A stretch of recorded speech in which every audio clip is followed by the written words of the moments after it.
प्रशासन या देशातील सर्व समाज बांधवांना प्रोटेक्ट करण्यासाठी पोलीस प्रशासन आहे। या देशातील सर्व सामान्य माणसाला न्याय देण्यासाठी पोलीस प्रशासन आहे। त्यांना सिक्युरिटी देण्यासाठी पोलीस प्रशासन आहे। जर अशा पद्धतीने एखाद्या मुलाला जर किडनॅप करून आमच्या बाळाला जर मारलं जात असेल तर हा पोलीस प्रशासनाचा सुद्धा कुठेतरी धिक्कार केला पाहिजे। आज जर त्या पोलीस प्रशासनातील अधिकाऱ्यांनी जर आपल्याला त्रास देत असतील आणि आपल्या नेत्यांना सुद्धा त्रास देत असतील तर आपल्याला एकजूट होण्याची गरज आहे।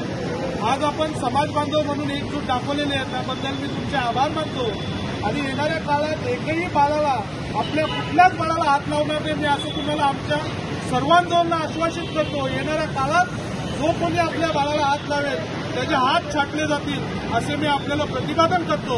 आणि आपण सर्वांनी एकजूट दाखवली, अशीच एकजूट सर्व समाज बांधवांनी अशीच ठेवावी। पक्षविरहित सगळ्यांनी एकत्रित यावं।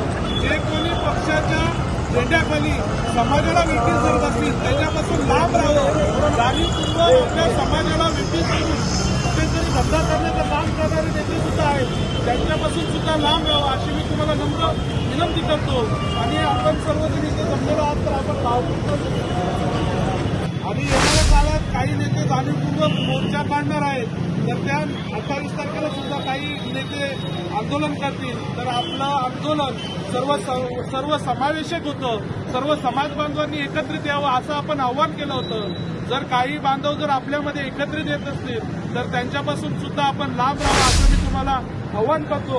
आणि आपण सर्व एकत्रितपणे समाजाला न्याय देण्यासाठी येणाऱ्या काळात आपण सर्व एकत्रित आपण लढा देऊया असं मी तुम्हाला आश्वासित करतो।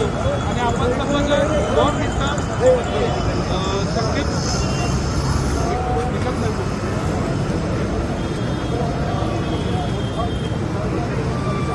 आपल्यासमोर आपले जे नगरसेवक ते सुद्धा आपले सर्वांना जय भीम।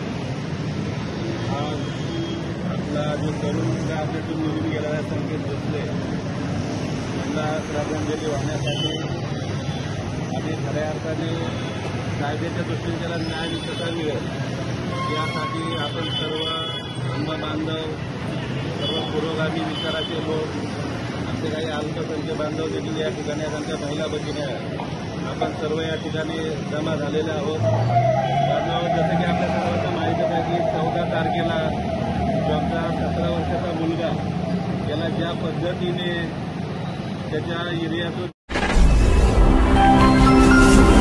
Speed news Bharat.